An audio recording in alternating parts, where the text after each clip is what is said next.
Have you ever wondered what it takes to stand alone against a power that claims to be God? Imagine a world where the very air you breathe belongs to a tyrant, where your life is measured not by your heartbeat, but by your utility to a cruel empire.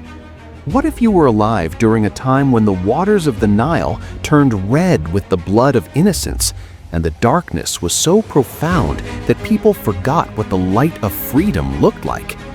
History is not just a record of the past, it is a mirror for our souls. And in the annals of human history, there is no story that captures the essence of courage, the trials of faith, and the ultimate victory of truth, quite like the saga we are about to unfold here on Divine Sagas. We often speak of power in terms of armies, wealth, and technology, but there is a power far greater, a power that can split the sea and shatter mountains. Today, we journey back to the ancient sands of Egypt, to the golden halls of Pharaoh, and to the quiet, burning heart of the desert. We are going to witness how a helpless infant cast into a river grew up to challenge the man who claimed to own the world. This is not just a story about a prophet, it is a blueprint for anyone facing a mountain of impossibility. It is the story of how Prophet Musa AS defeated the tyrant Pharaoh, a timeless narrative of courage and faith that resonates now more than ever. The story begins in an era of suffocating fear. The Israelites, the descendants of noble prophets, had been reduced to slaves.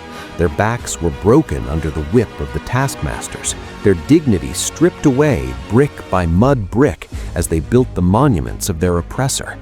At the head of this brutal regime sat Pharaoh, a man whose arrogance had swelled to such a degree that he did not just claim to be a king, he claimed to be the lord of the worlds. Can you imagine the audacity? To look at the sun and claim you command it? To look at a starving nation and claim you are their provider? This was the darkness that covered Egypt. But even the darkest night fears the dawn, and Pharaoh's dawn was coming in the form of a nightmare. The tyrant dreamed of a fire coming from Jerusalem, a fire that consumed the houses of the Egyptians but left the Israelites untouched. His soothsayers, shaking with trepidation, gave him the interpretation that would seal his fate. They told him that a boy would be born among the slaves, a child who would grow up to destroy his kingdom and end his reign. Panic, the constant companion of tyrants, took hold of Pharaoh's heart. He issued a decree that makes us shudder even today. Every male child born to the Israelites was to be slaughtered. Soldiers roamed the streets, tearing newborns from their mothers' arms. The wails of grieving mothers echoed through the alleyways of Egypt, a haunting sound of despair. But have you ever wondered how the plans of the wicked are dismantled? They plan, and Allah plans, and Allah is the best of planners. In the midst of this genocide, a woman named Jochebed gave birth to a beautiful boy. Her heart pounded against her ribs, not just with the love of a mother, but with the terror of a hunted prey. She hid him, nursing him in silence, terrified that a single cry would summon the executioners. When the danger became too great, when she felt the walls closing in, Allah inspired her heart with a command that defies human logic. He inspired her to place her baby, her heart, her soul, into a basket and cast him into the Nile. Pause for a moment and put yourself in her place. The Nile is vast, dangerous, and filled with predators. To throw your child into it seems like madness. But this was not madness. This was tawakkul, absolute, unshakable trust in the promise of Allah. Allah promised her, "We will return him to you, and we will make him one of the messengers." With tears streaming down her face, she let go of the basket. She let go of her control and handed her son over to the caretaker of the worlds. The river carried the basket not to the open sea, but into the very lion's den, into the private gardens of Pharaoh's palace. Curiosity is a strange instrument of destiny. The wife of Pharaoh, Asiya, a woman of secret faith and immense heart, found the basket. When her eyes fell upon the infant Musa, Allah cast a divine love into her heart. She saw not a threat, but a gift. When Pharaoh saw the child, his instinct was to kill. This could be one of them, he sneered. But Asya intervened, saying, "He will be a comfort of the eye for me and for you. Do not kill him. Perhaps he may benefit us, or we may adopt him as a son." Do you see the irony? The very man who slaughtered thousands to prevent this child's existence was now agreeing to raise him, feed him, and protect him under his own roof. The greatest threat to the tyrant was growing up in his own lap. This is how Allah works. He uses the enemy's resources to nurture his soldiers. Years passed, and Musa grew. He was raised with the education of a prince, but possessed the heart of a believer. He was strong, wise, and observant. He saw the disparity between the lavish life inside the palace and the brutal oppression outside. He knew he was different. He felt the pain of the Israelites as if it were his own. One day, destiny took a sharp turn. Musa walked into the city and saw an Egyptian beating an Israelite. The injustice ignited a fire in him. He intervened, striking the Egyptian to push him back. But Musa was gifted with immense physical strength, and that single blow, unintentionally, killed the Egyptian. Fear gripped him. He had not intended to kill. It was an accident, a moment of heated defense. He immediately turned to Allah, saying, "My Lord, indeed I have wronged myself, so forgive me." And Allah forgave him. But the secret was out. The next day, realizing that his life was in imminent danger and that Pharaoh's executioners were coming for him, Musa made a choice that would change the course of history. He fled. He left behind the silk, the gold, the power, and the status of a prince. He walked into the burning vastness of the desert with nothing but the clothes on his back and the fear in his heart. Have you ever felt like you have lost everything? That your world has collapsed and you are walking into an unknown void? This was Musa. He traveled for days until he reached the land of Madian. Exhausted, hungry, and alone, he sat under the shade of a tree. He didn't ask for a kingdom. He didn't ask for revenge. He simply prayed, "My Lord, indeed I am for whatever good you would send down to me in need." It was a prayer of desperate brokenness, and Allah answered. Through his chivalry in helping 2 women water their flocks, he found a home, a job, and a family. For 10 years, the Prince of Egypt became a shepherd in the desert. Why a shepherd? Have you ever wondered why so many prophets were shepherds? To lead humanity, one must learn patience. One must learn to guide the wayward, to protect the weak, to endure the solitude, and to contemplate the heavens. The desert scrubbed the arrogance of the palace off of Musa. It humbled him. It prepared him. After 10 years, filled with longing for his homeland, he gathered his family to return towards Egypt. It was a dark, cold night. They lost their way. Musa saw a fire in the distance on the side of Mount Tur. He told his family, "Stay here. Indeed, I have perceived a fire. Perhaps I can bring you a torch or find at the fire some guidance." He went seeking physical warmth, but he was about to receive the light of the worlds. As he approached the burning bush, a fire that glowed but did not consume the branches, a voice called out to him. It was a voice that shook the very foundations of his being. "O Musa, indeed it is I, Allah, the Lord of the worlds." Can you imagine the weight of that moment? The creator of the universe speaking directly to a human being. Musa was commanded to throw down his staff, and it became a writhing snake. He was told to put his hand in his cloak, and it came out shining white without disease. These were not just magic tricks. These were signs of the great authority. Allah gave him his mission. Go to Pharaoh. Indeed, he has transgressed. The mission was terrifying. Go to the man who wants to kill you?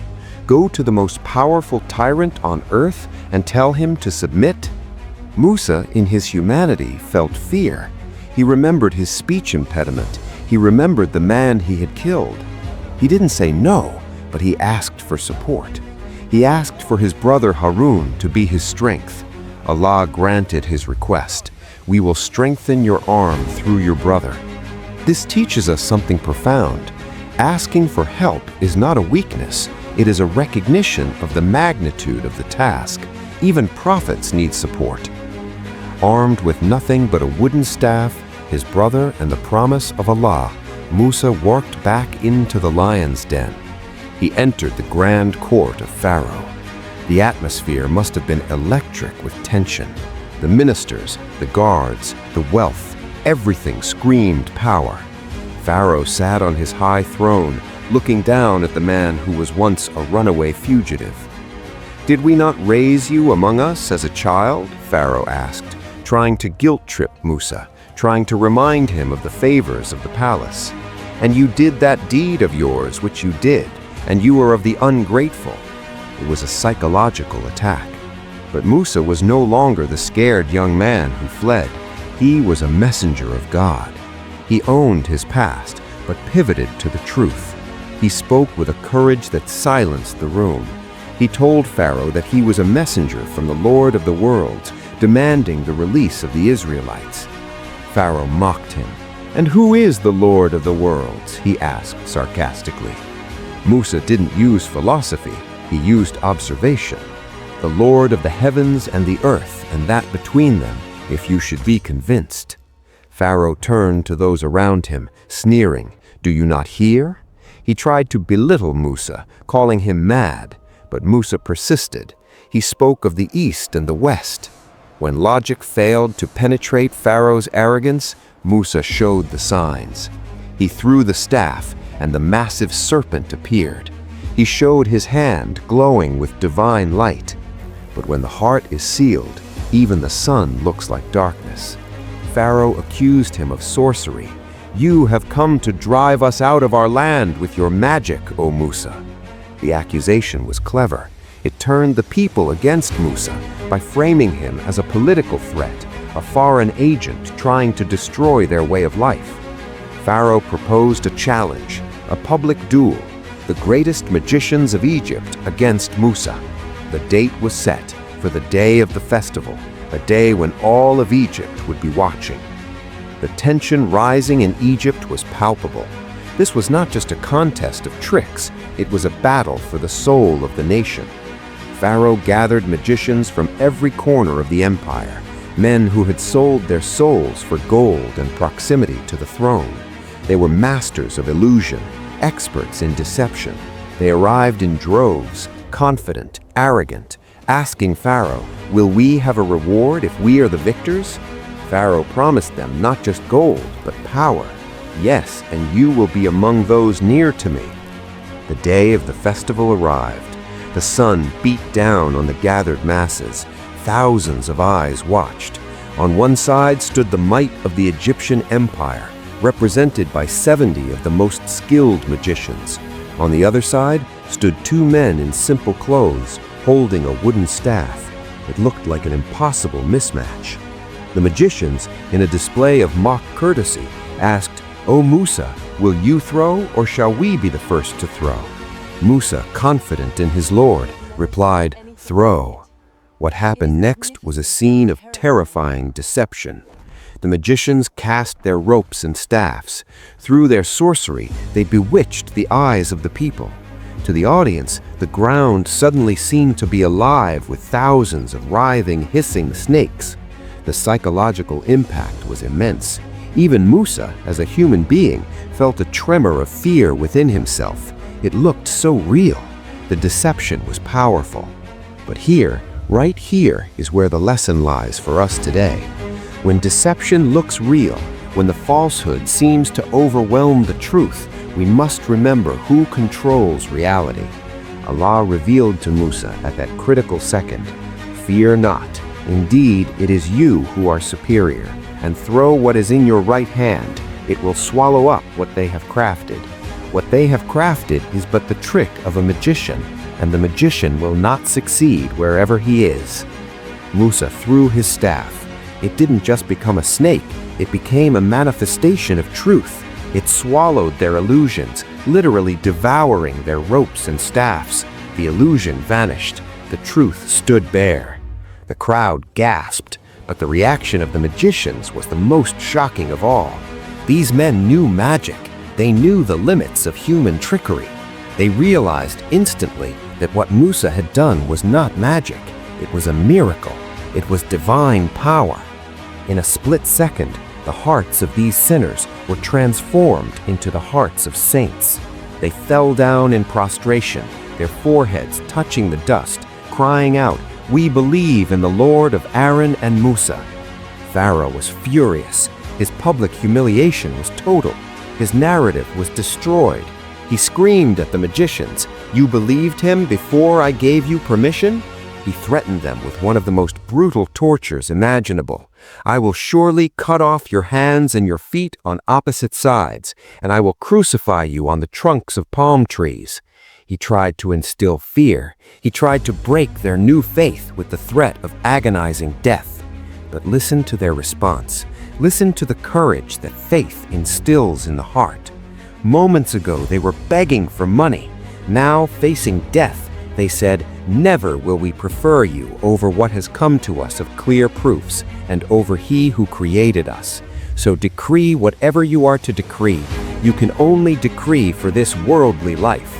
They realized that Pharaoh could kill the body, but he could not touch the soul. They realized that the pain of the torture was temporary, but the promise of Allah was eternal. They prayed, "Our Lord, pour upon us patience and let us die as Muslims in submission to you." This victory was spiritual, but the physical danger for Musa and the Israelites was about to escalate to its peak. Pharaoh's heart hardened further. He refused to let the people go. Allah sent sign after sign, trials to wake them up: the flood, the locusts, the lice, the frogs, and the blood. Each time Pharaoh's arrogance wavered for a moment, he would beg Musa to pray for relief, and when the relief came, he would return to his tyranny. He was the ultimate example of a human being who sees the truth but chooses his ego instead. Finally, the command came from the seven heavens. It was time to leave. It was time for the Exodus. Allah commanded Musa to travel by night with his servants. The Israelites, thousands of them, gathered in the shadows. They packed what little they had. The air was thick with the mixture of hope and terror. They moved under the cover of darkness, leaving behind the land of their slavery, heading towards the Red Sea. But the spies of Pharaoh were everywhere. By sunrise, the news reached the palace. The slaves had escaped. Pharaoh, consumed by rage and paranoia, gathered his army, the chariots, the cavalry, the elite forces. He pursued them with the intent of genocide. He wanted to wipe them off the face of the earth. Imagine the scene. The Israelites reached the edge of the Red Sea. In front of them, the vast, deep, churning waters. Behind them, a cloud of dust rising on the horizon, the thunderous sound of galloping horses, the glint of spears and swords. Pharaoh's army was closing in. They were trapped. Panic broke out. The people began to scream. "Indeed, we are to be overtaken," they cried to Musa. "We are trapped. We are dead." Logic said they were right. There was no boat, no bridge, no way out, just water and death. In this moment of absolute despair, when every material calculation equaled zero, Musa stood like a mountain. He didn't look at the army. He didn't look at the water. He looked at the promise of his Lord. With a conviction that shakes the soul, he declared the words that should be etched in the heart of every believer facing a crisis. "Nay, indeed, with me is my Lord. He will guide me." He didn't know how Allah would save them. He just knew that Allah would save them, and that was enough. Allah commanded him, "Strike the sea with your staff." Musa struck the water, and then the impossible happened. The laws of physics created by Allah were suspended by Allah. The sea tore apart. The water rose up on both sides like towering mountains of liquid glass, creating a dry path in the middle. Can you visualize walking on the seabed, looking up at walls of water with fish swimming beside you, suspended in animation? The Israelites rushed through, their hearts in their throats, witnessing the miracle of miracles. Pharaoh arrived at the shore. He saw the path. His arrogance was so blinding that he thought the sea had parted for him. He ordered his army to charge into the seabed. They rode in, the chariots clattering on the dry ground. But when the last of the Israelites stepped safely onto the other shore, and the last of Pharaoh's army was inside the trap, the command of Allah came. The walls of water collapsed. The mountains of the sea came crashing down. The screaming of the horses, the breaking of the chariots, the roar of the ocean. It was the sound of judgment. In his final moments, as the water filled his lungs and death stared him in the face, the tyrant finally broke. He gasped, "I believe that there is no deity except him in whom the children of Israel believe, and I am of the Muslims." But it was too late. The time for repentance is before the veil of death is lifted.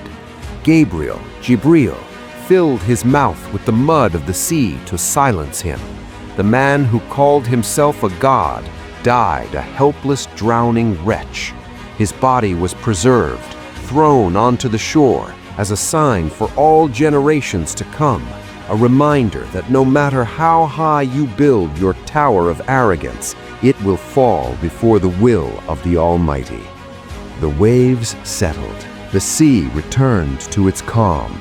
The tyrant was gone, and the slaves were free. But this story, this divine saga, it didn't end at the Red Sea. It continues in our lives today.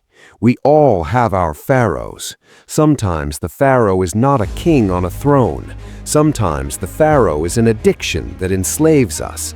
Sometimes it is the fear of poverty that stops us from being honest. Sometimes it is the arrogance in our own hearts that refuses to bow to the truth. We all have our Red Sea moments, times when we feel trapped, when the world tells us it's over, when logic says there is no way out. Remember the words of Musa. Remember the staff striking the water. Do not look at the size of the waves, look at the greatness of the one who controls the waves. Say with your heart, "Nay, indeed, with me is my Lord, He will guide me." Allah does not need a staff to save you. He does not need a miracle that the eyes can see. He can split the ocean of your distress in ways you never imagined.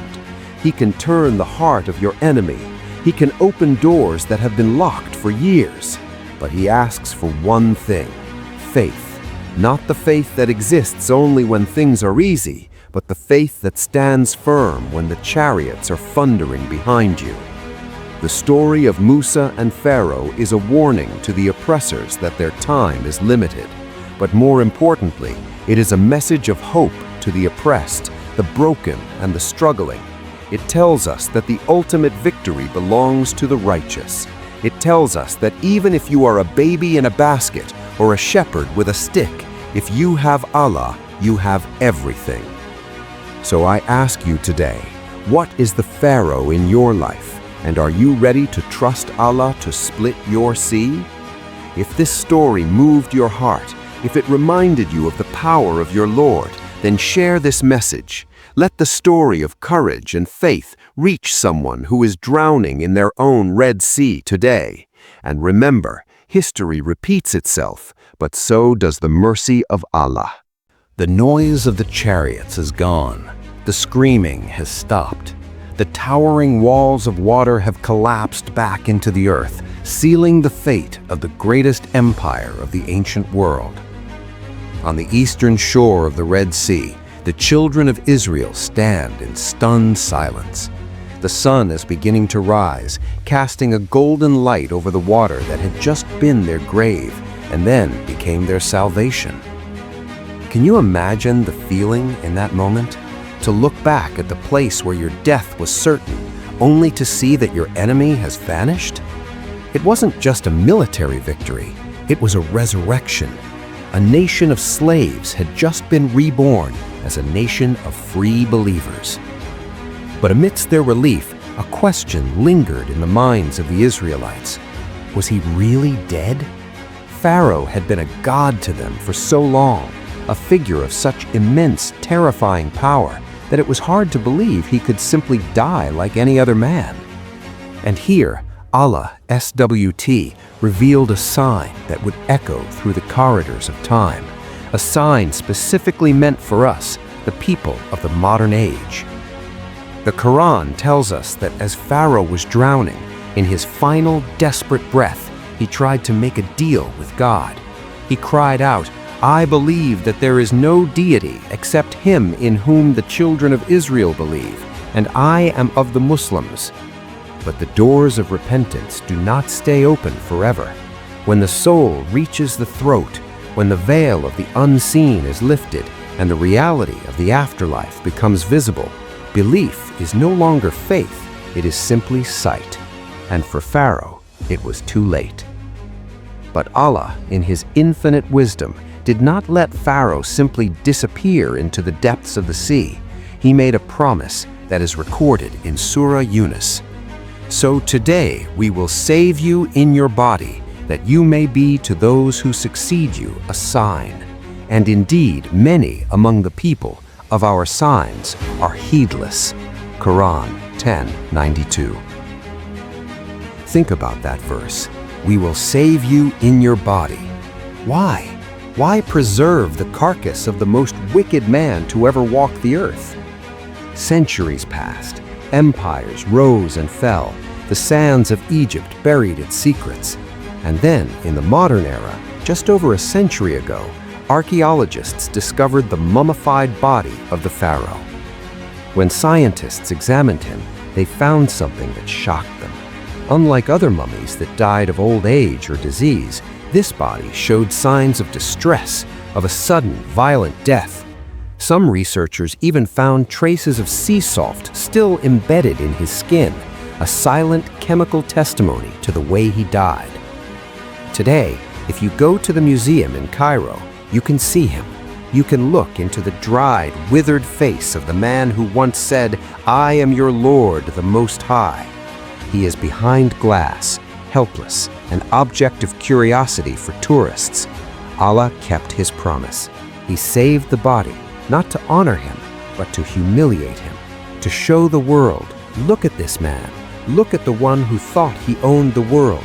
He is nothing but dust and bone, while the name of the one he fought, Allah, is chanted by billions around the globe. This is the ultimate irony. The tyrant is preserved as a museum exhibit, while the prophet he tried to kill, Musa AS, is honored in the heavens and the earth. But why does this story matter so much to us here and now? Why does the Quran repeat the story of Musa and Pharaoh more than any other story? It is because Pharaoh is not just a person. Pharaoh is a mindset, and that mindset is alive and visible everywhere today, especially in our modern materialistic societies. We are living in a time where the pharaonic spirit has returned, not wearing a golden headdress, but wearing the suits of corporate greed, the arrogance of scientific atheism, and the blinding pursuit of power. Let us look at the 5 signs from this story that act as a warning for our generation. Sign number 1, the delusion of control. Pharaoh looked at the Nile and said, "Does not the dominion of Egypt belong to me and these rivers flowing beneath me?" He believed he controlled the source of life. Today, we look at our technology, our stock markets, our nuclear arsenals, and we think we are in control. We think we have conquered nature. But just like the Nile turned against Pharaoh, our control is an illusion. A microscopic virus, a sudden natural disaster, or a collapse of the economy reminds us instantly how fragile we are. The story of Musa teaches us that control belongs only to Allah. Sign number 2, the opium of entertainment. Do you remember what Pharaoh did when Musa challenged him with the truth? He didn't want the people to think, he wanted to distract them. He organized a massive festival, the Day of Zina. He brought in magicians to dazzle the eyes. He used entertainment to blind the masses from the reality of their oppression. Does this sound familiar? We live in an age of endless scrolling, endless entertainment, endless distraction. We are so busy watching the magicians on our screens that we forget to ask the big questions. Why are we here? Where are we going?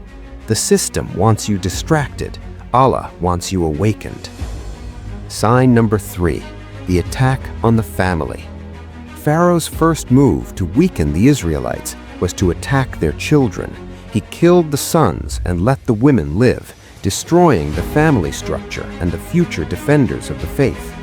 Today, we see a global assault on the concept of the family, on the innocence of children, on the values that hold a community together. When you see the sanctity of the home being dismantled, remember, this was the strategy of the tyrant. Sign number 4, the arrogance of intellect. Pharaoh's minister, Haman, was the builder. He represented the height of engineering and construction. Pharaoh told him, "Build me a tower that I may reach the ways of the heavens and see the God of Musa." It was the arrogance that says, if I cannot see it with my eyes or measure it with my tools, it does not exist. This is the godlessness of modern scientism, the belief that human intellect is the highest authority. But the Tower of Haman fell, and the truth of Musa remained. Sign number 5, the fragility of the comfort zone. The Israelites were slaves, yes, but they had food. They had a roof. When Musa told them to leave, to walk into the desert, many were afraid. They preferred the known slavery over the unknown freedom. This is the test we face. We are comfortable in our bad habits. We are comfortable in a society that ignores God. To follow the truth requires us to leave our comfort zone, to risk being mocked, to risk being different. My brothers and sisters, the story of Musa, peace be upon him, is not just history, it is a mirror. When you look into that mirror, who do you see? Do you see the anxiety of the Israelites, panicking when the sea is in front of them? Or do you see the quiet, unshakable trust of Musa, who said, "Nay, indeed, with me is my Lord, he will guide me"? We are all standing at the shore of our own Red Sea. For some of you, that sea is a mountain of debt. For others, it is a marriage that is falling apart. For some, it is an addiction you can't break, or a depression that feels like drowning. The army of your past is chasing you, and the wall of the future blocks your path. You feel trapped. But listen to me closely. The God of Musa is your God. The God who split the sea is the same God who listens to your dua in the middle of the night. He has not changed. His power has not diminished. He is waiting for you to stop looking at the waves and start looking at Him. He is waiting for you to take that first step of faith. You don't need a staff. You need a sajda. You don't need to defeat an empire. You need to defeat your own ego. Pharaoh died with all his gold, and it didn't save him. The magicians died with nothing but their faith, and they won paradise. In the end, it doesn't matter what you have in your bank account. It matters what you have in your heart when the waters of death finally close in.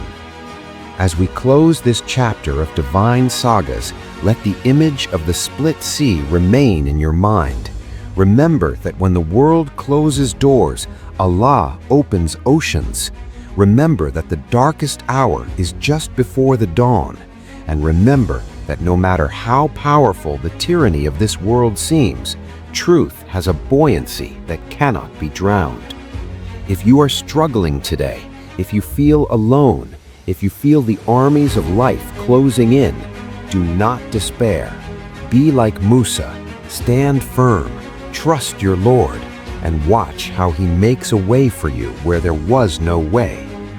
The tyrant has fallen, the believers have crossed, and the promise of Allah is true.